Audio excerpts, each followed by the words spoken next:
Déclaration ce matin des députés de la majorité suite au dépôt d'une requête par l'opposition parlementaire pour la mise en place d'une commission d'enquête parlementaire sur l'affaire de 200 milliards. Détails dans ce journal. Début ce matin d'une grève de 5 jours de la synergie syndicale à cause Niger-Sinaseb pour exiger l'application du protocole d'accord signé avec le gouvernement. Les députés nationaux appellent les deux parties à plus de responsabilités. Mesdames, Messieurs, bonsoir, bienvenue à cette grande édition d'information sur la télévision Labari. Les députés de la majorité se prononcent quelques jours après le dépôt d'une requête au fin de mettre en place une commission parlementaire d'enquête sur l'affaire de 200 milliards par l'opposition parlementaire. La majorité parlementaire estime que les textes n'ont pas été respectés par les récurrents. Le compte-rendu de Hassan Saleh Mustafa et Ibrahim Abdou. Nous allons déposer au niveau de l'Assemblée nationale une requête au fin de mise en place. C'était le 3 mars dernier que l'opposition parlementaire a déposé une proposition de résolution portant création d'une commission d'enquête parlementaire sur l'affaire Uranium Gate, dans laquelle près de 200 milliards de francs CFA ont été virés dans un compte bancaire à Dubaï selon le courrier. La majorité parlementaire estime que la procédure n'a pas été respectée par l'opposition parlementaire en déposant la requête. La Constitution, en son article 94 alinéa 2, stipule: le règlement intérieur détermine notamment la création des commissions d'enquête et de contrôle parlementaire, ainsi que des missions d'information dans le cadre du contrôle de l'action gouvernementale ou toute question d'intérêt national. Par ailleurs, le règlement intérieur de l'Assemblée nationale en son chapitre 3, article 117 à 124, dispose, article 117, la création d'une commission d'enquête ou de contrôle par l'Assemblée nationale résulte du vote d'une proposition de résolution déposée, renvoyée à la commission permanente compétente, examiner et discuter dans les conditions fixées par le présent règlement. Cette proposition doit déterminer avec précision soit les faits qui donnent lieu à enquête, soit les services publics ou les entreprises nationales dont la commission de contrôle doit examiner la gestion. Article 118.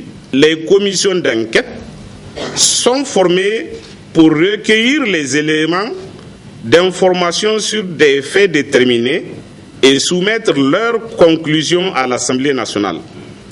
Il ne peut être créé de commission d'enquête lorsque les faits ont donné lieu à des poursuites judiciaires et aussi longtemps que ces poursuites sont en cours. Les députés de la majorité ne voient aucun problème de mettre en place cette commission si toutefois les textes sont respectés. Nous considérons que la demande de mise en place d'une commission d'enquête parlementaire par un groupe de députés ne saurait être l'objet de polémiques politiciennes. Au contraire, conformément à la lutte hardie engagée par le président de la République, la majorité parlementaire ne trouve aucun inconvénient à ce que la transparence prévale. La majorité parlementaire soutient toute action tendant à faire la lumière sur ce dossier qui défraie la chronique ces derniers temps. Aussi, le groupe parlementaire de la majorité engage-t-il le gouvernement à multiplier les actions à même de permettre de lutter efficacement contre l'impunité et la mauvaise gestion des biens publics. L'un dans l'autre, les Nigériens attendent impatiemment de connaître la suite réservée à cette affaire qualifiée de rocambolesque par les différents acteurs. La synergie syndicale cause Niger et Sinaseb a entamé ce matin un arrêt de travail de 5 jours. Objectif à amener les autorités en charge de l'éducation à respecter le protocole d'accord signé le 13 décembre dernier avec le gouvernement. Le constat de cette grève avec Nafissa Zakou et Soumaïla Abdoulaye. C'est dans le but d'amener le gouvernement à respecter le communiqué conjoint signé le 13 décembre dernier que la synergie cause Niger-SYNACEP observe cette grève de 5 jours. C'est des engagements précis qui ont été pris avec des délais précis. Aux dernières rencontres, le gouvernement semble faire volte-face. Ça veut dire qu'il revient sur l'ensemble des engagements qu'il a pris. Nous avions fait 2 grèves de 48 heures, 5 qui ne réagissent. Donc, la seule option que nous avons, et nous sommes conscients du danger qu'il y a. Si les enseignants persistent dans les grèves, il ne faut pas se voiler la face. Ce qu'il y a au bout, c'est l'année blanche. Il faut que l'opinion le comprenne. Et c'est le gouvernement qui porte l'entière responsabilité, tout simplement parce qu'il a pris des engagements qu'il n'a pas respectés. Nous partons en grève de 5 jours. Et nous sommes attendus à ce que le gouvernement nous appelle pour échanger. À lieu et place de ça, qu'est-ce qu'il est en train de faire? Il est en train de menacer nos camarades à travers les réunions autour des gouverneurs qui sont incapables de prendre en charge ces revendications. C'est le niveau national qui est arme de les prendre.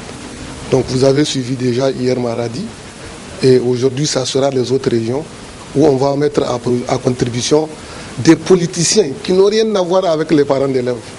Les vrais parents d'élèves là, ils sont avec nous parce qu'ils savent que donnant suite à ces engagements-là, on crée les conditions d'une bonne année et aussi on crée les conditions d'une école publique de qualité. La cause Niger et le SYNACEP se disent plus que jamais déterminés à lutter pour la défense des intérêts de leurs militants. Nous ne céderons pas aux menaces parce que nous savons que ce que nous faisons est permis par la loi. Et tout ce qu'ils peuvent faire aussi, ça se trouve dans les textes. Donc il ne peut pas menacer un enseignant parce qu'il est allé en grève. Il ne peut pas menacer de résilier les contrats ou de suspendre. Tout ça là, c'est des balivernes. Il faut que nos camarades comprennent que pour faire de grève là, on ne peut rien faire contre un agent de l'État qui observe une grève licite, une grève qui est déclarée légale. On ne peut rien faire contre l'agent. Tout ce qu'on peut faire, c'est les coupures pour faire de grève. Ça, on n'a pas peur de ça, nous assumons. Et si le gouvernement ne donne pas suite, soyez sûrs, madame, qu'on ne va pas se contenter de ces 5 jours de grève. Nous risquons fort d'avoir d'autres 5 jours de grève. Donc il faut que l'opinion le comprenne et que les gens fassent la pression nécessaire à temps. Sinon, après, ils se plaindront de l'irresponsabilité du gouvernement. La synergie cause Niger-SYNACEP appelle ses militants à participer massivement à la marche qu'elle entend organiser le mardi 7 février 2017. Cette situation critique dans laquelle se trouve actuellement l'école publique au Niger ne laisse personne indifférent. Une situation au cœur des préoccupations des élus nationaux qui appellent les différentes parties à plus de responsabilités. Reportage Hassan Saleh Mustafa et Ibrahim Abdou. Depuis la rentrée scolaire 2016-2017, l'école nigérienne est par terre. Après un premier trimestre secoué par des séries de grèves, le deuxième aussi est en train de connaître le même sort. Une situation qui interpelle les députés nationaux. Il faut qu'on se parle franchement, on se regarde les yeux dans les yeux et on voit comment redresser l'école. Les parents, les enseignants, le gouvernement, la société civile, ensemble qu'on trouve la solution la plus pérenne. Si on se parle, on va se comprendre. Mais si chacun va de son côté, si chacun veut l'exploiter politiquement, qu'on soit au pouvoir ou à l'opposition, on ne se rend pas compte du tort qu'on est en train de causer à notre société, à notre pays. Moi, je suis de ceux qui pensent qu'actuellement, notre école est très malade. Pour les députés nationaux Lamido Moumouni, les différents partenaires doivent privilégier le dialogue sincère. Le gouvernement doit être ouvert, ainsi que les syndicats des enseignants. C'est une vocation de l'enseignement. Il faut que nous fassions en sorte que nos enfants soient préservés de cette nullité qu'on voit au niveau des enseignements, où la qualité de l'éducation est totalement dépravée. C'est une question nationale. On peut légiférer par rapport à ça. on met des dispositions bien contraignantes pour dire qu'il ne faut pas rentrer dans le champ de l'école.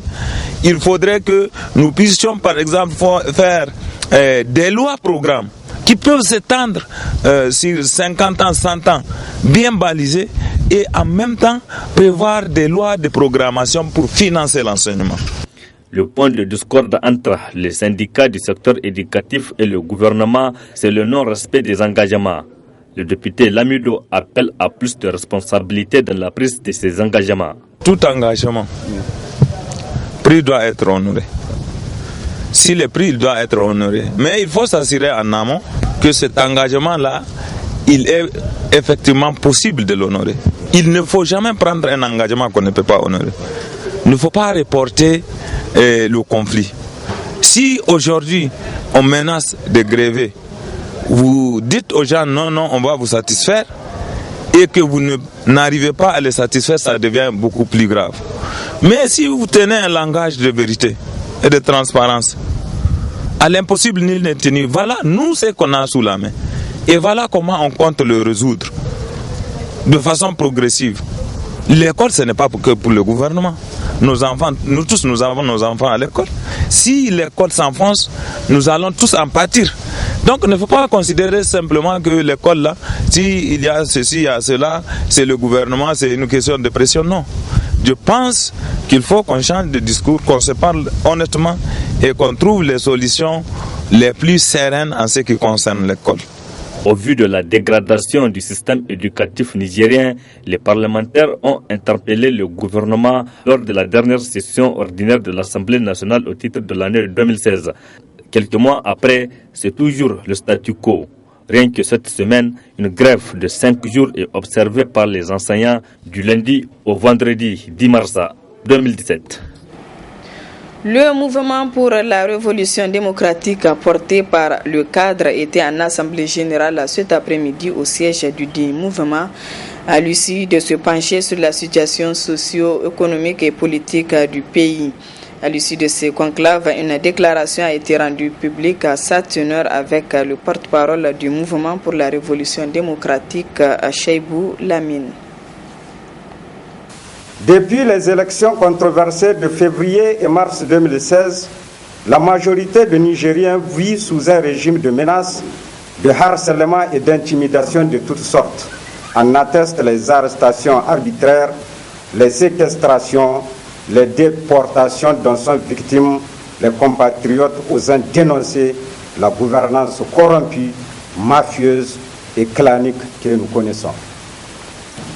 Que de complots imaginaires, que de surenchères visant à légitimer les dérives autoritaires des régimes kleptocratiques, illégitimes et corrompus qui pillent dangereusement les ressources du pays avec la complicité et la bénédiction des institutions et pays trompeusement qualifiés d'amis et prétendument censés soutenir la démocratie, la bonne gouvernance et le développement. L'affaire de 200 milliards qui défraie actuellement la chronique n'est que la partie visible de cet immense iceberg. Face à cette catastrophique gestion, constatant l'incapacité de la Renaissance à répondre aux besoins légitimes du peuple nigérien et remarquant la dérive mafieuse et antinationale du régime, la révolution démocratique exige que la lumière soit faite sur toutes les bavures du pouvoir mises à nu par les médias locaux et que le Niger soit mis dans ses droits.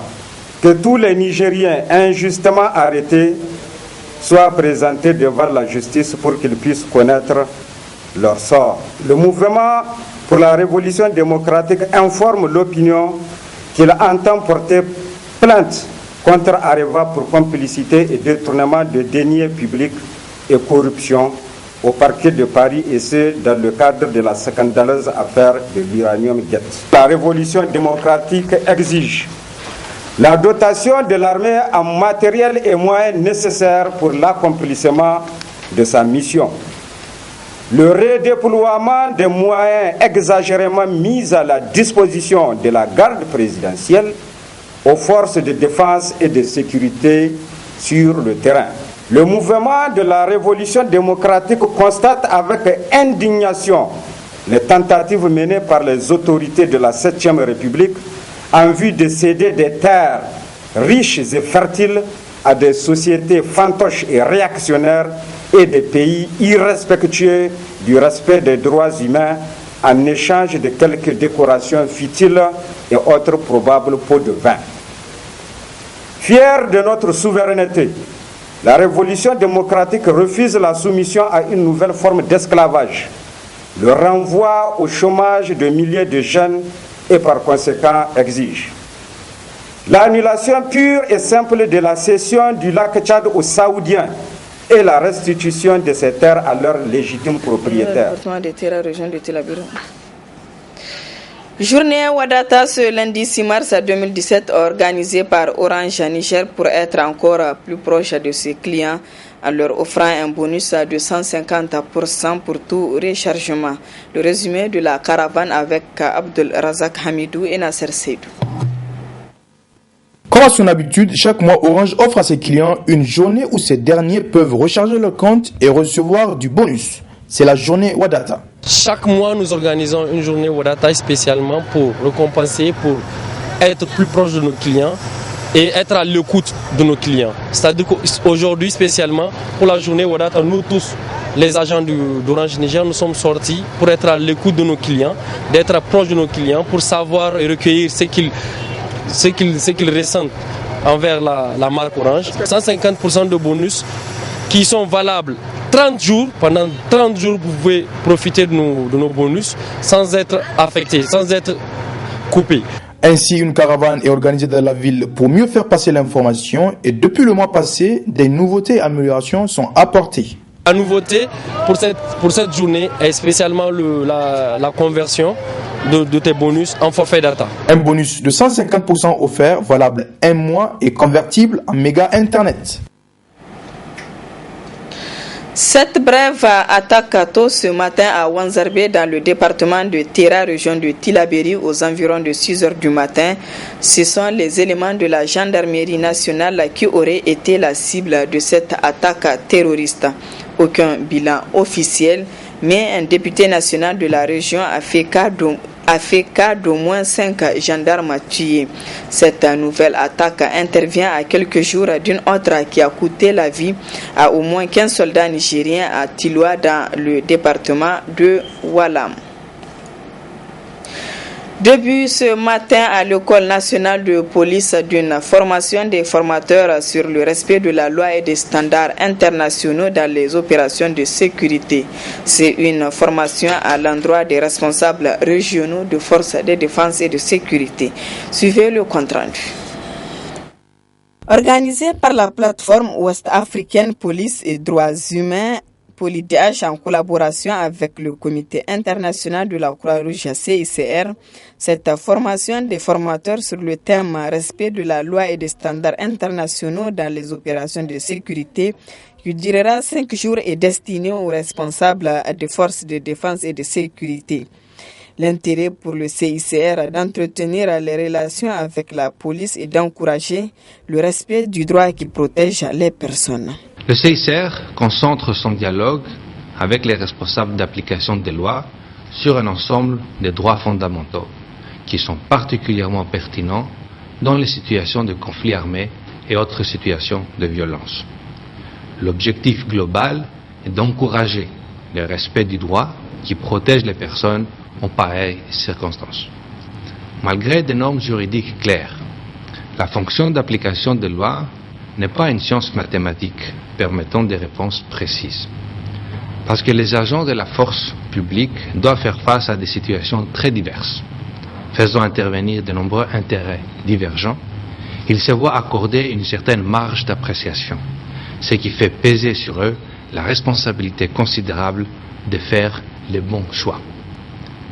Et parce qu'ils se trouvent souvent dans des situations stressantes ou dangereuses et ont régulièrement affaire à des personnes qui ont ou soupçonnées d'avoir enfreint la loi, le respect des normes morales et déontologiques élevées est indispensable si l'on veut que les responsables de l'application des lois agissent à toutes circonstances conformément au droit.